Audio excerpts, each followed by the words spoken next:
कहानी की शुरुआत 1864 से होती है। हम एक परिवार को देखते हैं। यह लोग अभी-अभी डेनमार्क से अमेरिका आए हुए हैं। इस फैमिली में जॉन, उसकी पत्नी मरी और उसके बेटा क्रिस्टिन है, और जॉन के साथ उसका भाई पीटर भी है। यह अमेरिका पहली बार आए हैं। लेकिन के अंदर बैठ जाता है, जिसके अंदर पहले से कपल बैठे हुए हैं। तभी सारे लोग बात करने लगते हैं। लेकिन यह बग्गी चलती। उससे पहले यहाँ पर दो लोग आ जाते हैं जो इस कपल को कहते हैं कि यह तुम लोगों की जगह नहीं है, हमें अंदर बैठने दो। इतना कहने के बाद दोनों अंदर बैठ जाते हैं। इन दोनों का नाम है पॉल और लिस्टर। जॉन के परिवार को यह बात पता नहीं है कि इन्हें अभी-अभी जेल से छोड़ा गया है। यह दोनों के दोनों क्रिमिनल्स हैं। शुरू में यह लोग बड़े ही प्यार से बातें करते हैं। इसी बीच पॉल एक शराब की बोतल निकलता है। पहले वो खुद शराब पीता है, फिर वो मरी को शराब देने लगता है। लेकिन मरी मना कर देती है, और इस चीज़ को देखने के बाद यहाँ पर टेंशन बढ़ने लगता है। जैसे ही जॉन को इस बात का एहसास होता है, वो मरी को इशारा करता है कि मरी एक सिप शराब पी लेती है। जॉन पर पॉल मरी को अपनी तरफ खींच लेता है और उसके साथ जबरदस्ती करना शुरू कर देता है। जॉन लिस्टर की बंदूक नीचे गिरा करके उल्टा उस पे ही बंदूक तान देता है और इन दोनों को बग्गी से नीचे उतरने के लिए कहता है। लेकिन नीचे उतरने की जगह लिस्टर अब क्रिस्टिन को अपने पास खींच करके उसके गले पे चाकू तान देता है। तभी हम देखते हैं कि पॉल के पास दो बंदूक है और पॉल अब एक बंदूक तानता है जॉन पे और दूसरे बंदूक को तान देता है मरी बे। फिर यह लोग जॉन को कहते हैं कि तुम्हारे पास सिर्फ 5 सेकंड का वक्त है, अगर तुम अंदर। लेकिन बग्गी बहुत ही तेज चल रही है। जॉन उतना तेज दौड़ नहीं सकता। फिर भी वो अपनी हिम्मत नहीं हारता और ऐसे ही पीछा करते रहता है बग्गी का।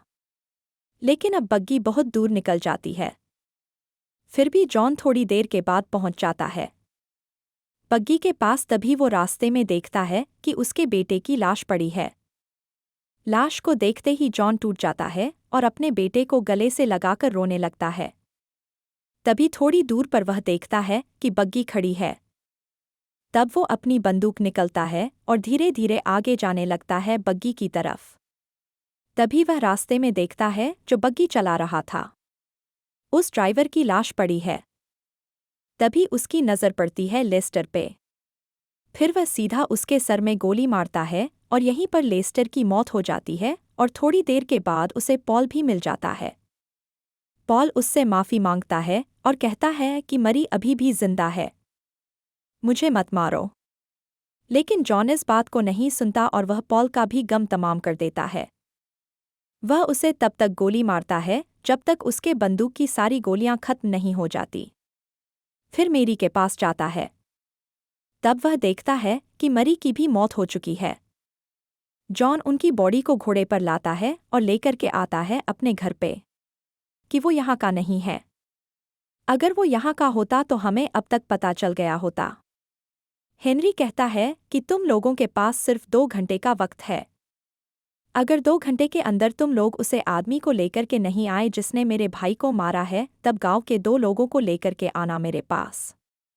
तब तक के लिए मैं उनकी हत्या करूंगा। और अगर तुम लोग 2 लोगों को लेकर के मेरे पास नहीं आया तब मैं गांव के 4 लोगों को मारूंगा।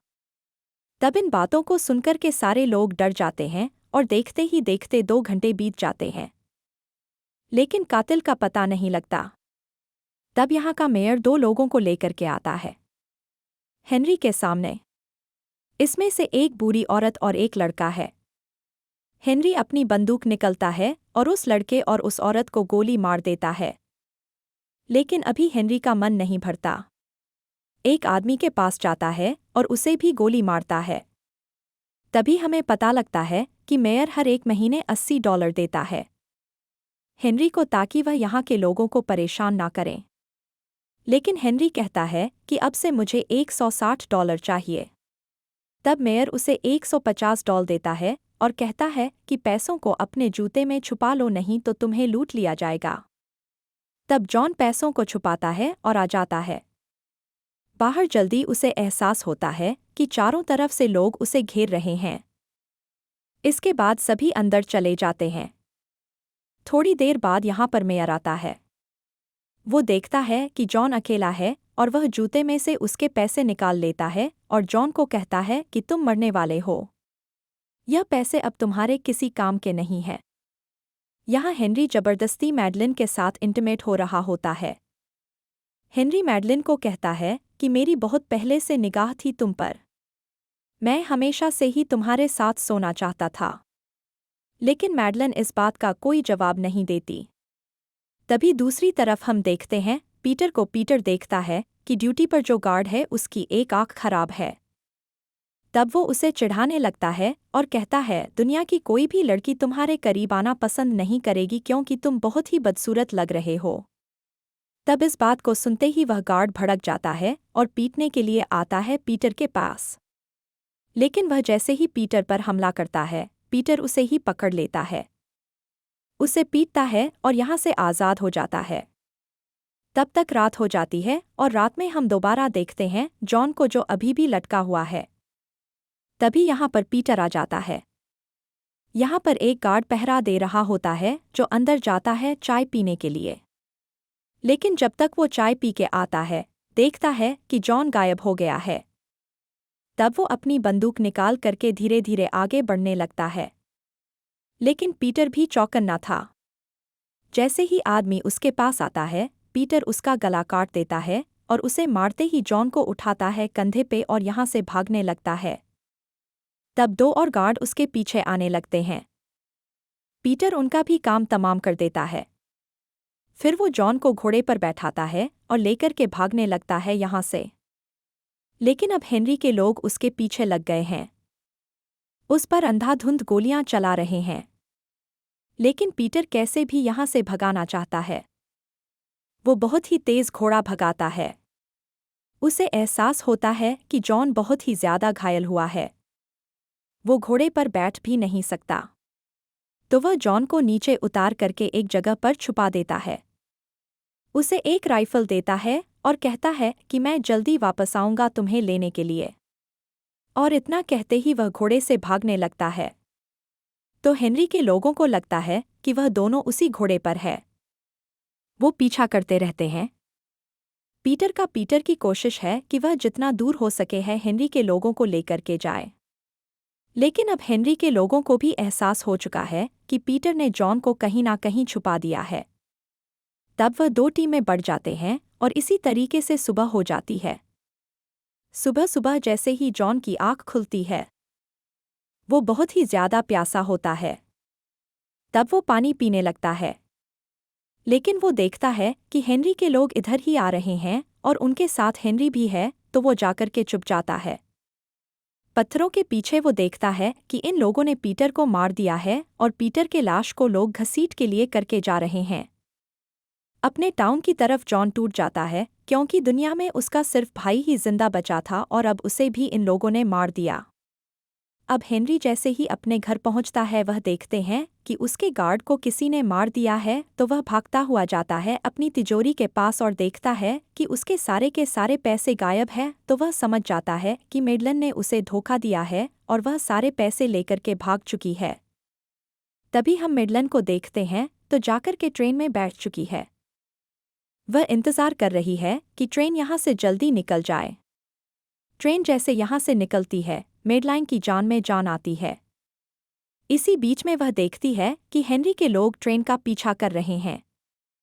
तब वह अपनी बंदूक निकाल लेती है ताकि ट्रेन के पीछे से वो भाग सके सारे के सारे पैसों को लेकर के। लेकिन हेनरी के लोगों ने चारों तरफ से उसे घेर रखा है। तभी दूसरी तरफ हम जॉन को देखते हैं तो चलता हुआ आता है घर के पास। तब इस घर की औरत देख लेती है और उस पर बंदूक तान देती है। लेकिन जॉन उसकी बंदूक की तरफ ध्यान भी नहीं देता और पानी पीने लगता है। तो वह महिला समझ जाती है कि जॉन उन्हें कुछ भी नहीं करेगा। तब वो लोग जॉन को अंदर लाते हैं और लाके सुला देते हैं। महिला उसे खाना भी देती है और बताती है कि मेरे घर के ज्यादातर लोगों को हेनरी में मार दिया है, इसीलिए हम इस जगह को छोड़ करके जा रहे हैं। अगर तुम चाहे तो हमारे साथ चल सकते हो। लेकिन जॉन कहता है कि नहीं, मुझे हेनरी से अपना हिसाब बराबर करना है। मैं यहाँ तब तक रहूँगा जब तक मेरी ताकत वापस ना आ जाए। जैसे ही मेरी ताकत वापस आएगी मैं हेनरी को खत्म करूँगा। इसके बाद यह लोग यहाँ से चले जाते हैं। इसी बीच हेनरी के लोग मेडलाइन को पकड़ के लाते हैं।